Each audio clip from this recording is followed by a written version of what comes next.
So, Paul, I wonder, we already talked about this where you're like, hey, look, I'm going to follow reason where it goes. Um, isn't like the Catholic teaching that like Thomas was right and you should be like a hylomorphist? What do you think about that?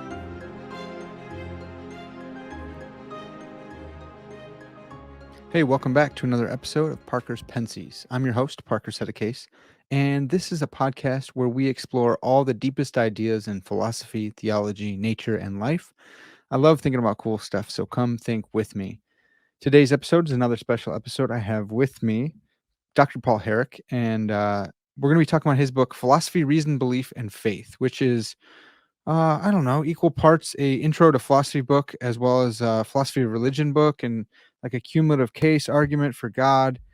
It's really cool. I'll let Paul, I'll let him describe it a little bit more for you here. Before we do that, though, I want to thank everyone who's making this podcast happen. Everyone who's supporting it over on Patreon, you guys are awesome. Seriously appreciate you guys. If you have benefited from this podcast, if it's your top 5 favorite, top 10 favorite, please consider becoming a Patreon patron. I'd love to do this full time. I'd love to dedicate all my time to giving you guys awesome episodes in philosophy, theology, nature, and life. Another way you can support the podcast is right over here. There's a super thanks button, and you can click that and give a one-time gift if you like this episode or other episodes. Please do that, and that would also be another huge support for me. We have some new stuff going on. We have the Parker's Pensées Penseurs Facebook group where we're having conversations over there, but we also just added a Discord server. So there's the Parker's Pensées Discord server. I think you can probably find that link in the description. I'll drop that. And you can come talk with us. We're having some fun conversations over there. Lots of good memes, all sorts of good stuff. Yeah, so those are some ways you can support. If you're listening on Spotify, now that they have ways for you to rank the show too, please leave me a 5-star on Spotify. If you're listening to Apple Podcasts, you guys forgot about the comments and stuff. I need those. Please give me a 5-star rating and a comment. It helps the algorithm think this is a good show. All right. Well, without further ado, let's bring in Paul Herrick. And again, the book is Philosophy, Reason, Belief, and Faith, an Introduction. And that's Notre Dame Press. So, Paul, thanks so much for coming on the podcast, man. Thank you for having me, Parker. Yeah, so we got in touch through a mutual acquaintance and mutual friend, Jim Slagle. And for those listening, Slagle is awesome. He's the epistemological skyhook guy, the evolutionary argument against naturalism guy. Go check out the previous episodes with him there. So I'm really glad, Paul. Thanks for sending me this book. How about a little bit about you? Where'd you do your PhD and what was that on?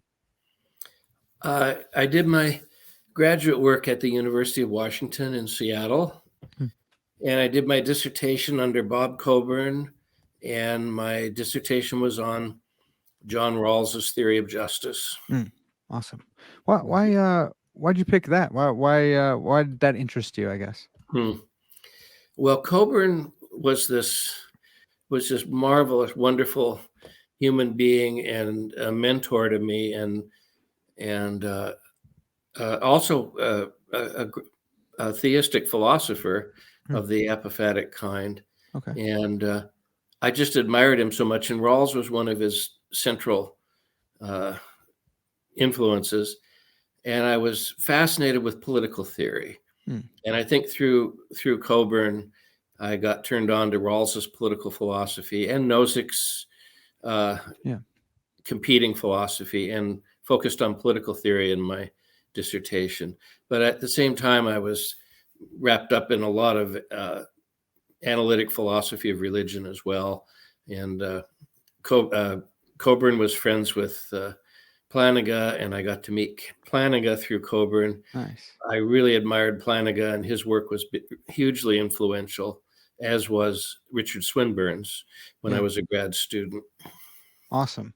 Between the two, I guess this is a tough question, but would you think you would side more with Plantinga than with Swinburne? Well, I side with Plantinga on the ontological argument. I've defended it many times, but I'm more with Swinburne on building a cumulative case for theism. based on multiple arguments woven together like the strands of a rope Yeah. for theism. I think a rational case can be made for belief in God, the soul, free will, and objective morality rooted in God's eternal nature. Okay. Okay. Yeah. Yeah, I can see how the two go together, especially given like Plantinga's modal ontological argument, you need to establish that possibly God exists, and then once you get there, then the whole argument goes. So maybe you can use a cumulative case like a Swinburne type in order to show that first premise of the modal argument. Yeah. Yes, you could. So I'm not a reformed epistemologist. Okay. I'm more of a classical foundationalist. Cool. Nice. Well, so Paul, you got this book here, Philosophy, Reason, Belief, and Faith. And the way I'm seeing it, I read a review of it too, that you sent over. It looks like an intro to philosophy book, which is pitched from a theistic perspective that also functions as a cumulative case for theism. Does that sound right? Yes, that's very perceptive. It's also a Socratic introduction to Hmm. philosophy because throughout the book, I raise Socratic questions and let students answer them on their own. Okay.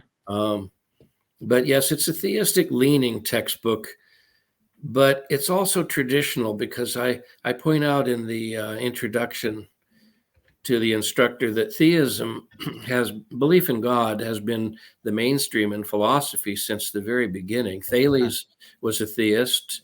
The next two philosophers were theists. Most of the ancient Greek philosophers were theists. Hmm. The atomists were an exception. But theism has been the mainstream. Even Hume was a theist, if you read his dialogues to the end. Hmm. It's been mainstream since Thales in the 6th century BC.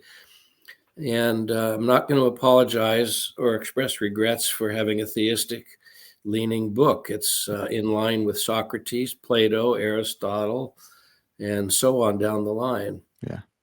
Uh, Yeah. Well, and I like that too because I study philosophy of religion, and sometimes I've been kind of bashful about that. But the more and more I listen, even to guys like Graham Oppy, the more I'm like, well, no, philosophy of religion is very, very important in philosophy. Like whether God exists or not, I don't need to be I don't need to feel like I'm a backseat, guy or anything. Like this is a great study. It's really good, and like you said, it's been central. It's been one of the central questions of philosophy from the beginning. yes, and a mark of how important the question "Does God exist?" is. When I was a young man, I began doubting my religious beliefs. I Mm. was raised Catholic. And in my early 20s, I began doubting my religious beliefs, starting with the question, why should I believe in God? What reason is there to believe in God? And when I started doubting God's existence, everything else started to fall into doubt. I Mm. started doubting my political beliefs. Uh, all my worldview beliefs started to bother me Mm. and I fell into this huge existential confusion. So uh, over time, I learned that the existence of God was central to my worldview and central to beliefs about people, about morality, about the objective truth. I think the question, does God exist, is perhaps the most important question in philosophy. Yeah. No, I think you're right. Um, I think you're absolutely right, Paul. What do you think the second most important question is in philosophy? How should I live? Mm. Yeah, that's good. You know, I thought maybe I could get you on your toes there or on your heels. uh, That's good. You got it right away. Um, how about a definition of philosophy? I think that a lot of so I have a lot of Christian philosopher friends and less non-Christian philosopher friends, but still a significant amount. And in the Christian community, it's almost like impious to say anything other than philosophy is the love of wisdom, and that's mm, fine. I hear a lot of them say it, but as I'm studying analytic philosophy a little bit more and seeing the divide between them and the Continentals, I mhm. do think there's a strong divide, and I do think it's weird to try and capture everyone in that definition. And I was just wondering, maybe you like that definition. We could talk about that. But what is philosophy? Well, I define it pretty standardly Mhm. as the attempt to answer the most fundamental questions of all on the basis of unaided reason and observation alone. Mm. Unaided reason That's and that's observation. how the Greeks understood it. Okay. In my book, I give a brief definition of what a fundamental question is. Fundamental questions are those that uh, have to be answered before we answer all other questions. Questions like, does God exist or Mm. not? Um, what is truth and how do we know it? What is social justice? Do we have immaterial souls that live on after the body dies? Mm. These are fundamental questions. And philosophies attempt to answer them not on the basis of authorities telling us what to believe or blind faith.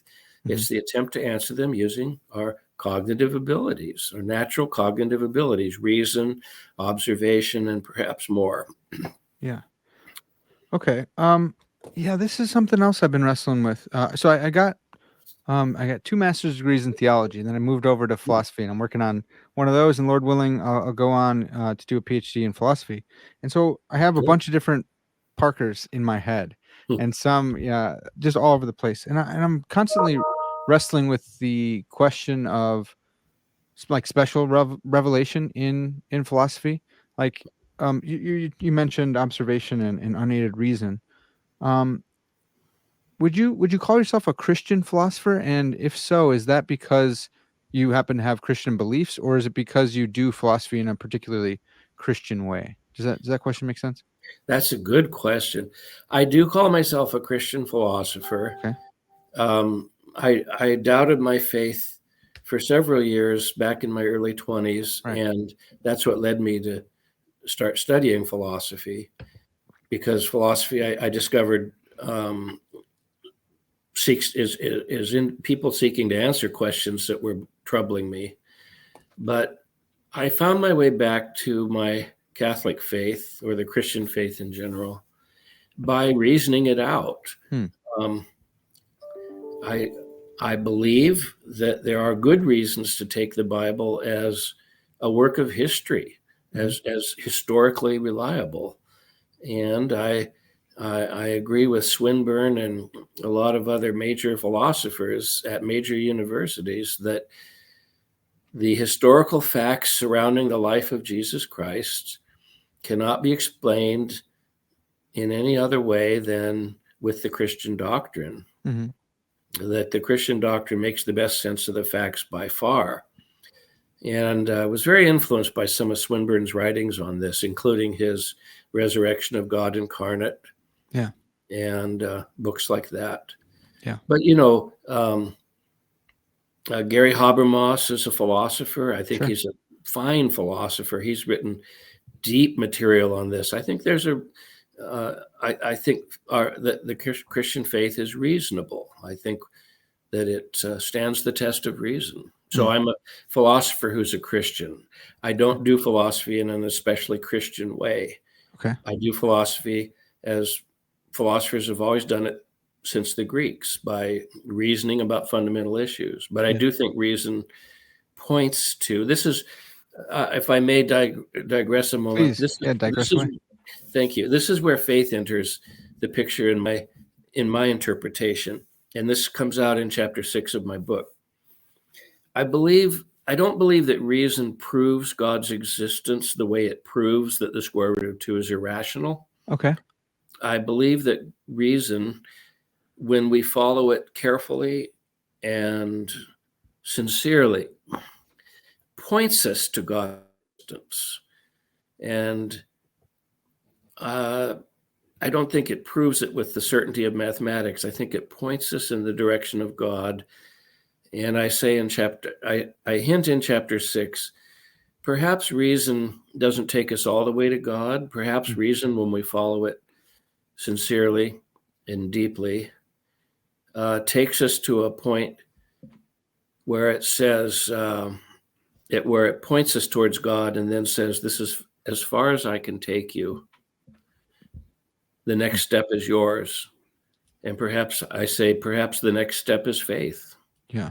an act of will, but an act guided by reason, Hmm. an act motivated by reason. So I think faith can be reasonable in that sense. Yeah. Yeah, that makes sense. So it's not that reason's taking you like to the edge of a boardwalk and you have to jump off, but it's like I'm trying to think of a better analogy. Like No, it's that's a good analogy. oh, okay. That reminds me of Kierkegaard and, of course, Yeah, Vitalism. that's what I was thinking, right? Yeah, it's not that reason takes us to a brink and then from there it's just you can turn any direction you want.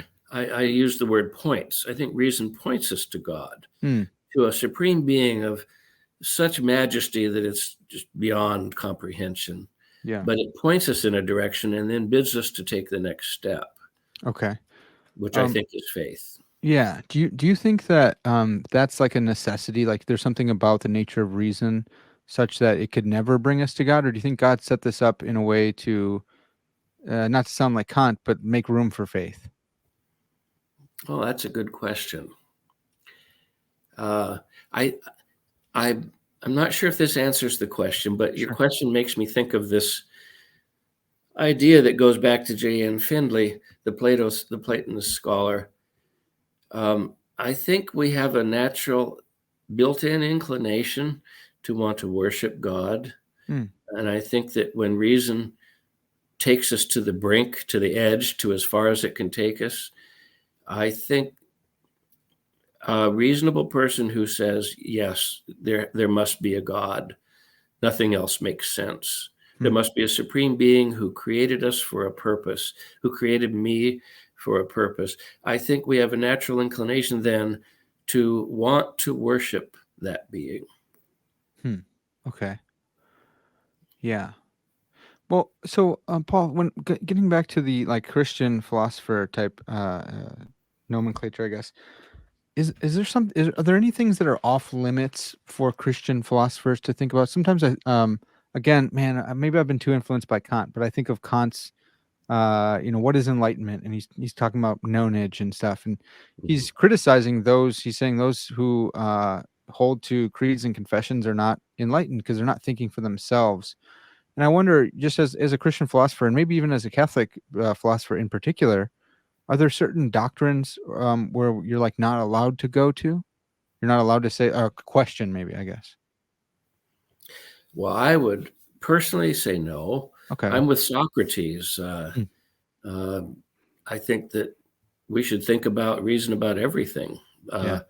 whether scripture is infallible or fallible, whether uh, the problem of evil, Yeah. uh, whether we should accept this church doctrine or that church doctrine. I think reason has to play a role.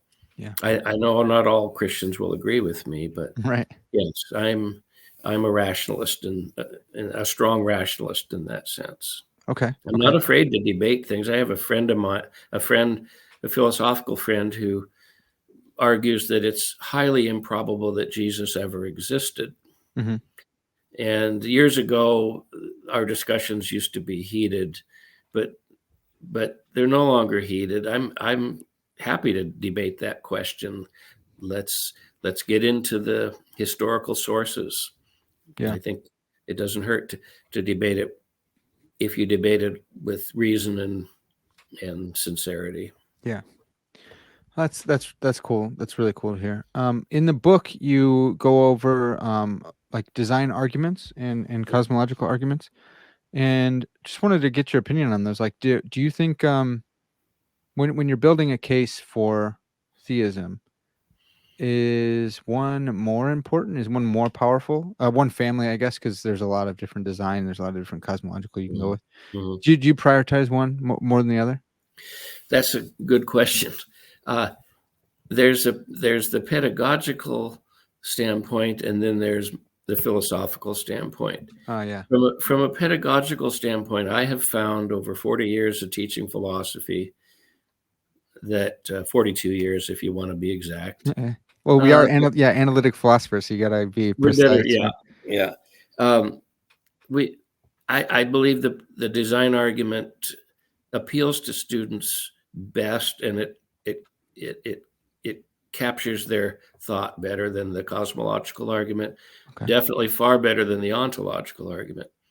So in my book, I started the discussion with the teleological or design argument. It really appeals to students. And I started with Socrates. Socrates is the first person in the historical record to give a detailed argument from design. And I have found that students love Socrates when they get to know something about his life and his integrity. He's a very appealing, marvelous figure in history of philosophy. In some ways, he's my favorite philosopher. Maybe Plato is. I don't know. I love both of those two characters, but he's a very attractive philosopher, and I start my design argument with Socrates' thoughts on design. He gave a very profound design argument. But as a philosopher, I prefer the cosmological argument.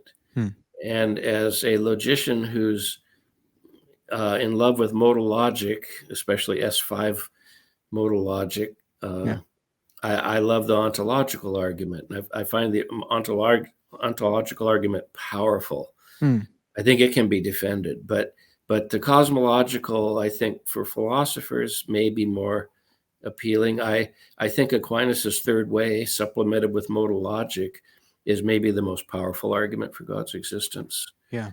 But for students, I think we start with the design argument, and then we can go to the cosmological. Okay. And then in my book, if I may, I combine the two at the end of chapter 6 and point out that if we use Occam's razor carefully, the two arguments kind of wrap together to form an argument, a cumulative argument for one supreme being or deity who is both the first cause of the universe and the designer. Yeah. There's a being beyond space and time who gave the universe its existence and its order. And that's certainly simpler than supposing there are two deities, one the designer and one the creator. Yeah. Well, what about so I didn't see the ontological argument in here. And is that No, it's because of the intro book or yes, because it's an intro book, and because of space considerations, I Sure. left it out. Yeah. Yeah. I also, when I teach the ontological argument in class, students, it doesn't go over well. Either you get into the weeds of S5 modal logic, Sure. and you lose a lot of the class, or it just sends them into a spiral. I've found that pedagogically, at least at the intro level, the ontological argument doesn't work very well. Yeah. Yeah. Yeah. What do you make of so there's like Plantinga's modal ontological argument, and that just starts from the premise, possibly God exists. Or what does Plantinga say? Not perfect being, a Maximally excellent. yeah, there we go. So then now there's like this reverse ontological argument where they say, well, hey, look, possibly that maximal being doesn't exist. And there's kind of like this stalemate between like a naturalist or an atheist and a theist. And there's like this symmetry that needs to be broken. Any thoughts on like how we can break that and get away from get past the stalemate there at the beginning? Oh, you're referring to Graham Oppy's work and people inspired by him. Yeah. Well, that's a really difficult question. I defended the ontological argument in my logic book, the last chapter of Introduction to Logic. I gave an S5 defense of it. Okay. That is such a difficult question. Yeah.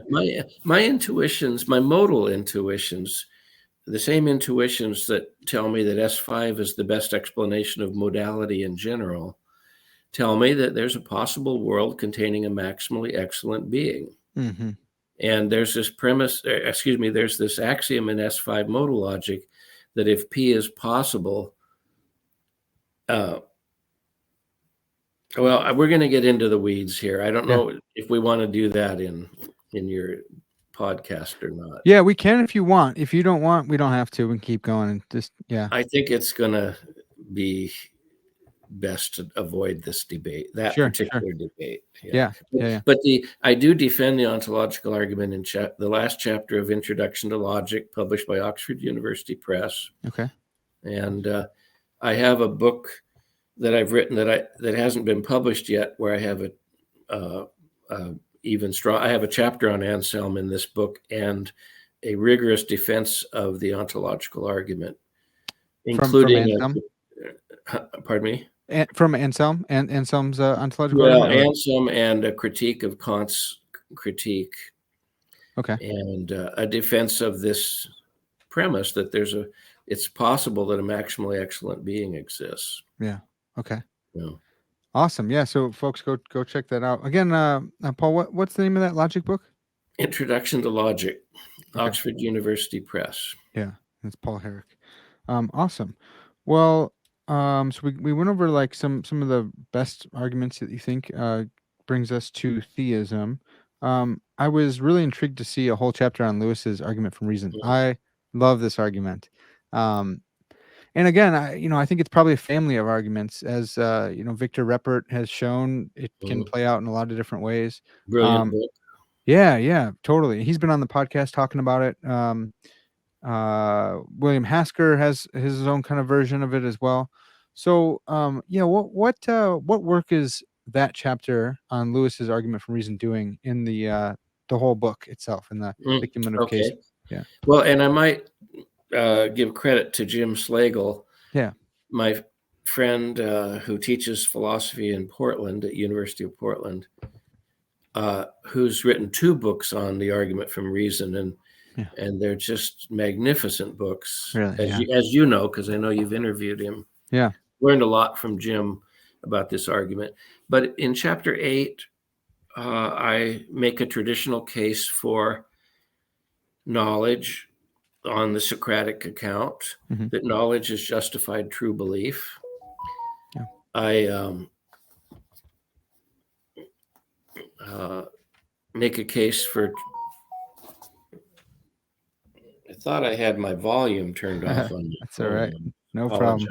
Make a traditional case for the correspondence theory of truth, and a priori and a posteriori knowledge. So I make a concise case for the traditional epistemological view that there is such a thing as objective truth, that's correspondence with reality or the facts, and there is such a thing as knowledge, true beliefs that are justified to a sufficient degree. I consider the Gettier paradoxes briefly. Yeah. So then, once we've made a case for that reason does give us knowledge and lead us to truth, I then bring in the next chapter, chapter 9, Lewis's great argument from reason. And I present the argument starting with C.S. Lewis. The relevance is that once you agree that we are beings who can know truth, the question is, why do we have these cognitive abilities? Yeah. And the standard answer in the secular world is, well, evolution gave us these abilities. And that seems obvious to most people until you think about it deeply and carefully. From a secular point of view, from a purely atheistic point of view, you have to understand that evolution is a blind, unaimed, random process driven by random genetic change and natural selection operating on that. Yeah. And of course, the idea that natural selection selects those creatures best able to reproduce and adapt to their environment. Most people think, well, that's fine. Then those creatures best able to reason will be chosen by a blind evolutionary process, and that'll lead to our current cognitive faculties. And what C.S. Lewis and then Alvin Plantinga and others, by the way, Richard Taylor has a version of this argument. I really like his, yeah. Book. Yeah.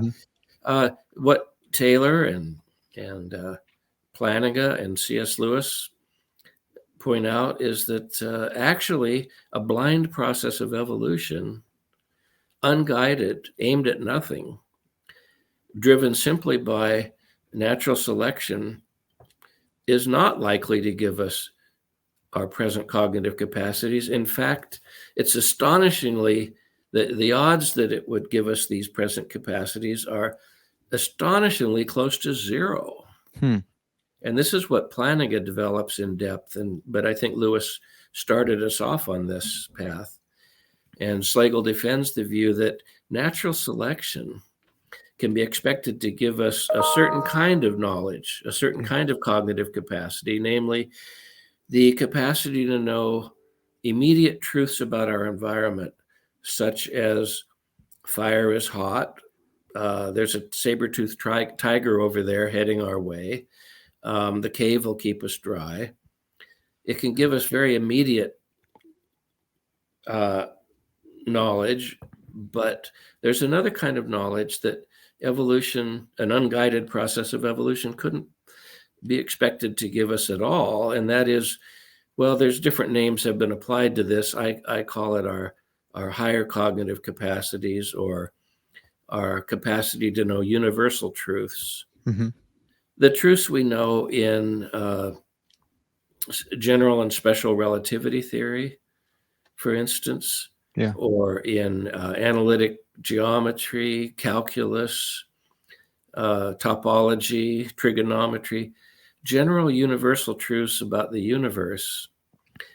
The cognitive capacity to know those things is not needed at all for reproduction or for life at the caveman level or cave Right. woman, cave person level. There you go. Yeah.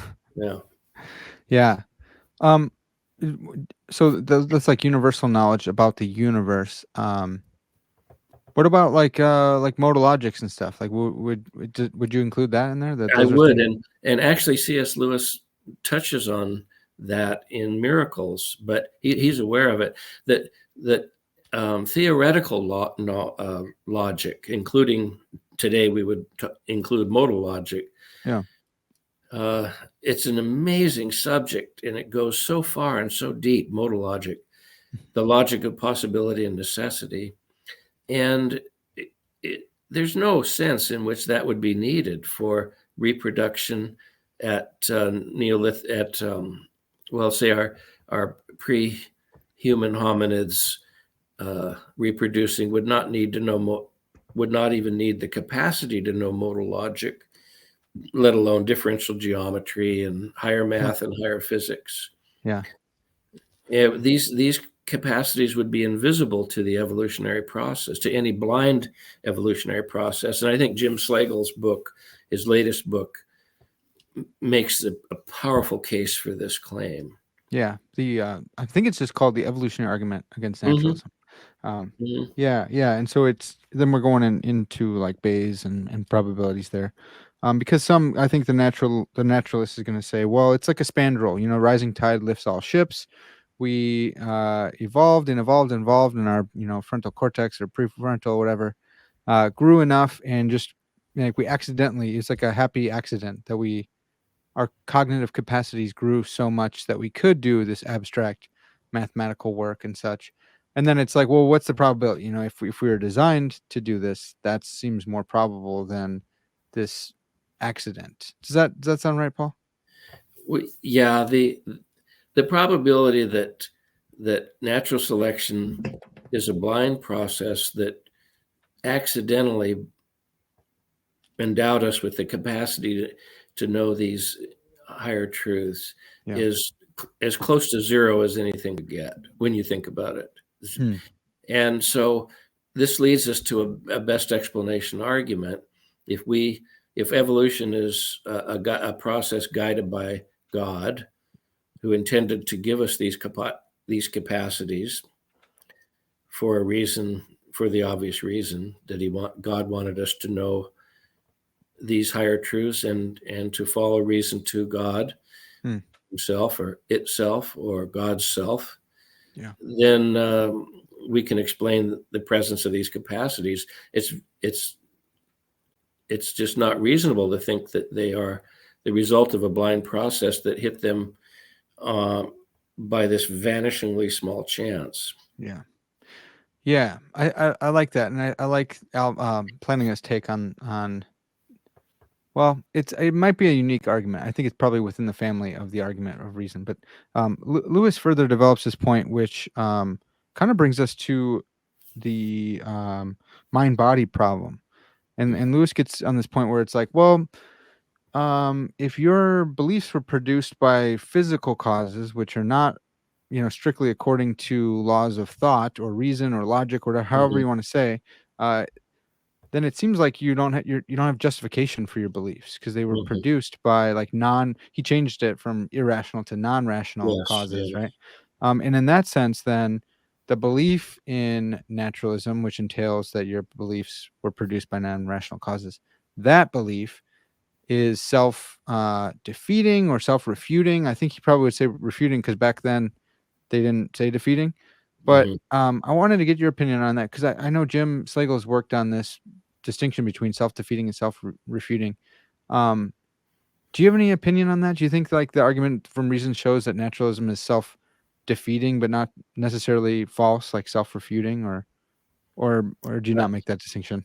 well, first I'll point out, there's a common belief many people think that Elizabeth Anscombe, when she gave her talk before the Oxford Socratic Club in 1948, defeated Lewis.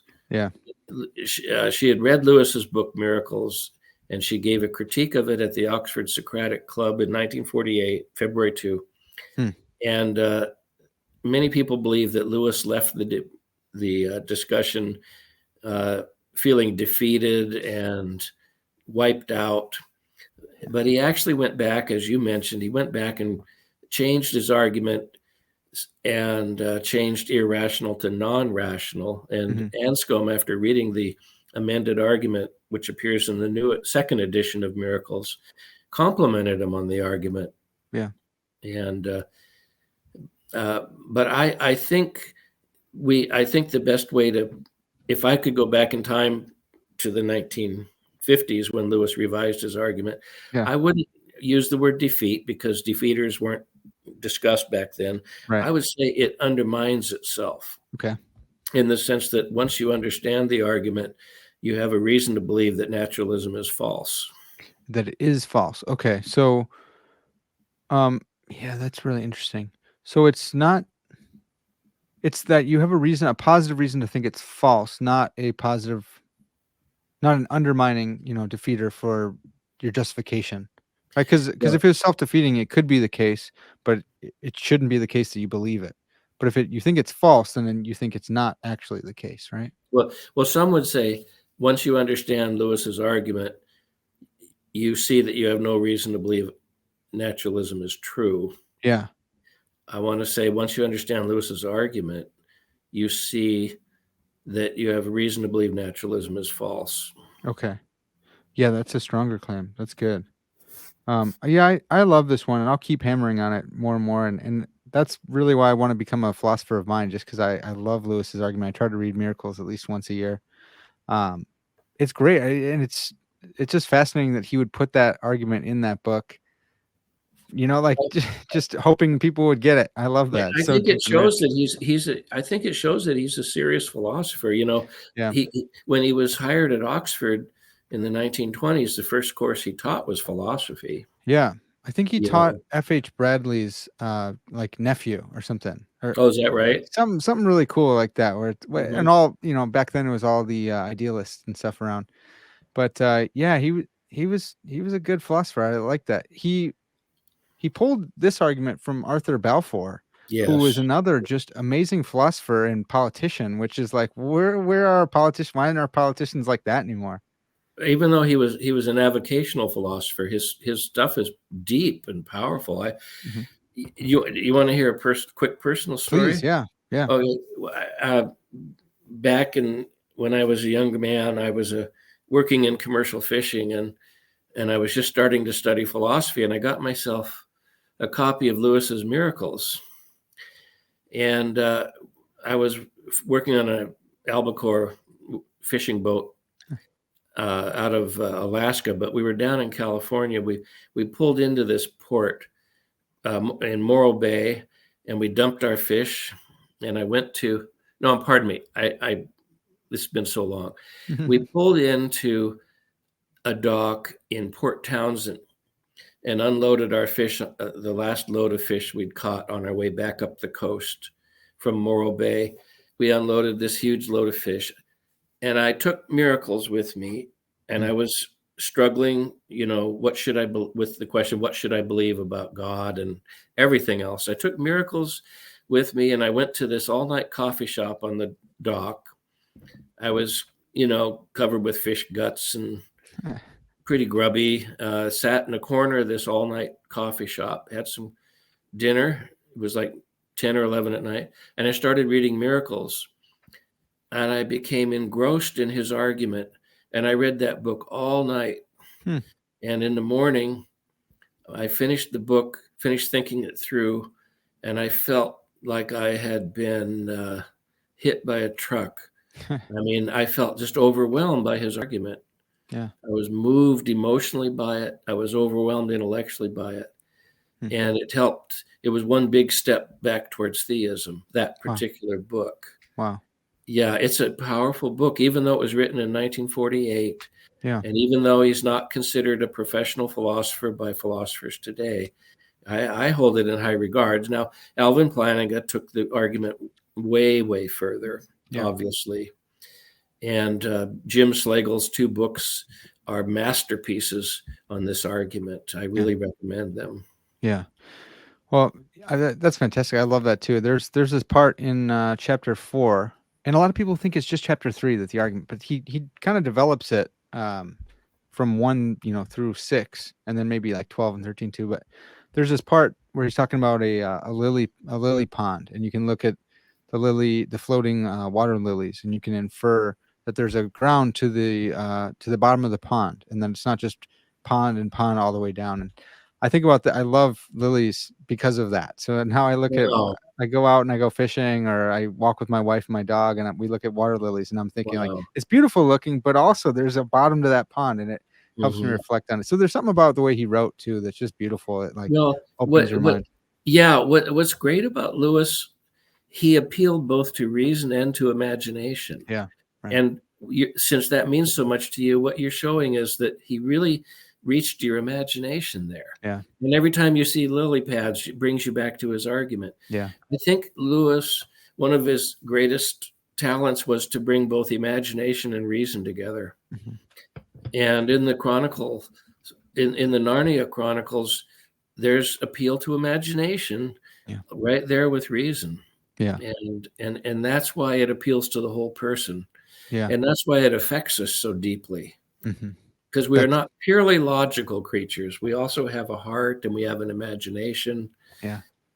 Which is something for an analytic philosopher to say. I know there's so many analytic philosophers are just, they want to be this brain on a stick. I love them. Brain on a stick. I like that. Yeah, and of course, analytic philosophers now, such as, Bill Talbot at the University of Washington, and at the University of Chicago. And this is embarrassing because my mind has gone blank. Oh, no worries. I'm terrible with names. So the University of Chicago, she's written so many books on ancient philosophy and on Aristotle, and I'm not sure if I'm familiar. Maybe emphasizing that's a mark against me as well. Emphasizing that our emotions are also cognitive. Although they need to be guided and trained by reason, they also can point us towards the truth. Yeah. Especially in ethical matters. That's so good. Yeah, I love that. Well, so the argument from reason establishes that like for our beliefs to be rational or justified, or however you pitch the argument, we can't just be like these. I would say we can't just be like these physical beings, or these purely like, I don't know, natural. I know that's another, how do we define natural? But there's got to be something else to it. And so it can be pitched as a defeater or an argument against naturalism, but also you can kind of run it the other way, and you might be able to argue for something like substance dualism or hylomorphism or something like that. And so then, which is kind of cool. You have this chapter on the mind-body problem, Was Lewis's argument from reason, did that help you become a substance dualist, or were you or believe in a mind or a soul? Maybe you're a hylomorphist actually. I, Did it help you at all with that? no, actually, when I was reading Miracles, as back in the early 1970s, mid Yeah. 70s, no, I wasn't schooled enough in philosophy. I had dropped out of college, Hmm, and I was just reading books on my own, and I okay. didn't understand those issues. Yeah. You know. So, yeah, so where are you at on the existence of the mind? Like what Well, do you think the mind is?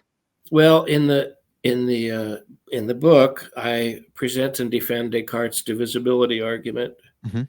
I think it still is a powerful argument, supplemented with some information from modern cognitive science, that the mind has properties that the body does not have, and therefore, by a principle that follows from Leibniz's law, that if X has properties Y does not have, then X and Y cannot be one and the same entity. Yeah. I think we can make a case for substance dualism. Hmm. Okay. Um, and I make that case in the book. I do. The reviewers wanted me to add something about hylomorphism, and so originally I had left out Aristotle's view, Yeah.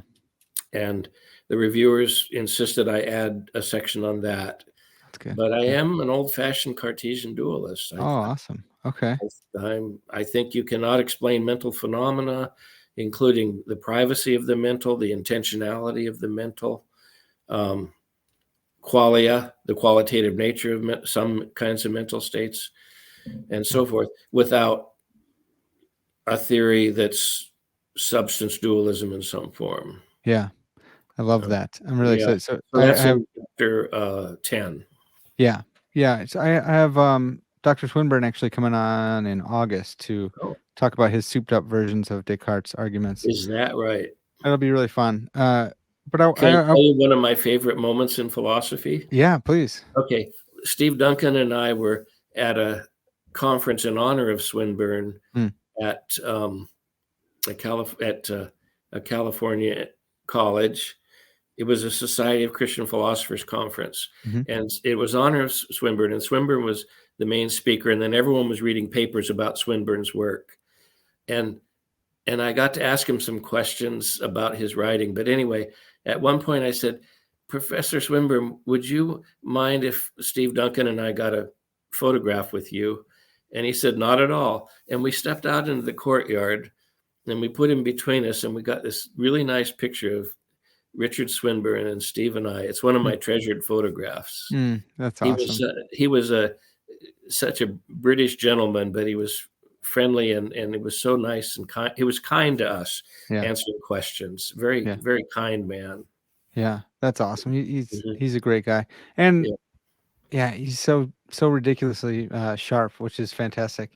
Um so Paul, do you I wonder we've already talked about this where you're like, "Hey, look, I'm going to follow reason where it goes." Um isn't like the Catholic teaching that like Thomas was right and you should be like a hylomorphist? What do you think about that?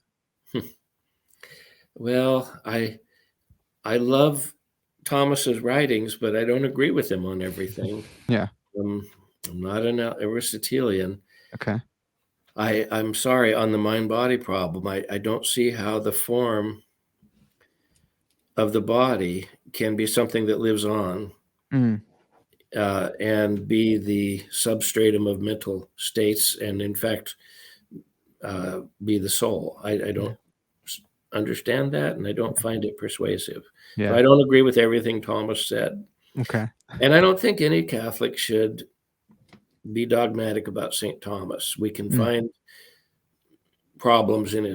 some problems in his writings, even though he's brilliant in many areas. sure. Yeah. That's good. That's a good point. Um how about Descartes' cogito? Do you think the cogito like does it go through? Is this a successful argument? Uh, I don't discuss that in my book. Right. So Yeah. if we were in class, I would tell a student, here's what I would say if you were a student in my class right now. I would say, that's a great question. It's deep, but we're not discussing it in this book. So Yeah. it's a question for my office hours. Yeah. That's good. You know, no, I defend Descartes. I've written a book called From Socrates to C.S. Lewis, but it hasn't been published yet. Okay. And I have a chapter on Descartes in which I defend the cogito. Okay. I do think it can be defended on the basis of reason. I might mention that my colleague Steve Duncan has written a book defending Descartes on this. Okay. It's called René Descartes and the Problem of the External World. Okay. If my memory is correct. It's a That sounds brilliant awesome. book from Descartes. Yeah, I've come to love Descartes more and more. Initially when you first hear about him, you're like, oh, look at this stupid argument, look at the cogito, and look how it fails. And then you read them for yourself, and you're just like, man, this seems pretty good. It seems like, I don't know, I really, really like it. And trying to categorize it, if it's a transcendental argument or how do we get here, like what is the deal? I just love it. I think he was a genius. I think he probably got it from Augustine. But that's okay. That's It all can right. be found in Augustine kind of in the embryonic form. Yeah, see, I don't know Latin very well, but it's like something like si fallor sum or si fallor sum or something. But yeah, even if I'm mistaken, I still exist, which is so good. I want to get that tattooed on my arm. That'll be awesome. Yeah. Okay, so I'm excited for that book. Do you know when that from Lewis from Socrates to C.S. Lewis? Is there any kind of date on when that'll be released or anything? Well, I've written it, been writing it for years. I've finally decided I don't want to put any more work into it. I've done over it and over in it. I'm about to submit it to some publishers, actually. Awesome. Well, I look forward to that one, Paul. It's called From Socrates to C.S. Lewis, Philosophers in Search of God. And it has chapters on Socrates, Plato, Aristotle, Augustine, Aquinas, Descartes, Locke, and C.S. Lewis. Awesome. That sounds great. Try to link them all together. Yeah. Very cool. Well, so Paul, I wanted to finish off by acknowledging a point that you acknowledge and that others have acknowledged as well, that there are a lot of these books out here. And so I just wanted to commend it to people while also asking you your reasons, like why this book and why now? Oh, that's a good question. Thank you. I've taught with a lot of secular and regular introductory philosophy texts over the years. And what I believe what they do that I find troublesome is they present simplified arguments for God's existence, for the soul, for free will, and for objective moral truth. And the arguments they present are so shrunken down and simplified that students easily refute them. Yeah. And they also present objections after the arguments that are often given more space than the original arguments. And they're presented as if they're the last word. And so what students do is they'll read this short little argument for God's existence. They'll say, that sounds so simplistic and it's got all kinds of holes in it. Then they'll read these objections, and the conclusion to draw, the conclusion they're led to is the arguments aren't any good. Right. There's no good reason to believe in God or the soul. And I've seen this over and over again, and that's why I wrote my book. I wanted my book has students take a deeper look at the traditional arguments for God and the soul and free will and so forth, take a deeper, more detailed look in the tradition of analytic theism. And if you study Plantinga and Swinburne and so forth, they don't give short, simplified versions of the arguments. Right. They state them in depth because they know that any of these arguments can be shrunken down to a short little, easily digestible couple paragraphs. Yeah. But no, they give them their true depth, and that's what I wanted to do in this textbook. I've used some very good textbooks, but they just don't treat the arguments of tradition with the respect I think they deserve. Yeah. So I think the design argument, the cosmological argument, the responses to the problem of evil, the responses to theistic ethics and so forth, I think they deserve more space in a textbook. Yeah. And so that's what I tried to do in this book. And my book tries to get students to think more deeply about God and a God-centered worldview, Yeah. and all the implications of that for ethics, for the soul, for truth and knowledge, and so forth. Yeah. Yeah, I even appreciate chapter 13. You apply moral reasoning to the state, and that's Mhm. another one that's kind of left out. But I makes sense now finding out what you did your dissertational work on, which is really Oh, cool. So, mhm. yeah, Well, that's Rawls fantastic. appears in that in that chapter 13. Yeah, yeah, There's I'll have to a dive into that debate more. between Rawls and Nozick is highlighted. Awesome. Yeah. Well, Paul, thanks for the book. Thanks for sending it to me, and then Mhm. thanks for producing it as well. I think that this is a good book. I can commend this to students of philosophy in general because it is a intro to philosophy textbook, as well as Christians. Like this is a good text. You can grab this one and see a cumulative case for God. It's not the final word, but Paul hasn't said it's the final word either. Mhm. So I love the dual purpose, maybe the triple purpose of the book. And man, thanks for your I'm sure what was a labor of love in Mhm. producing it. Well, Yeah. thank you. Thank Yeah. you, Parker. I appreciate your interest. Well, that's going to have to do it for now, folks. This has been Parker's Pensées, and as always, all glory to God.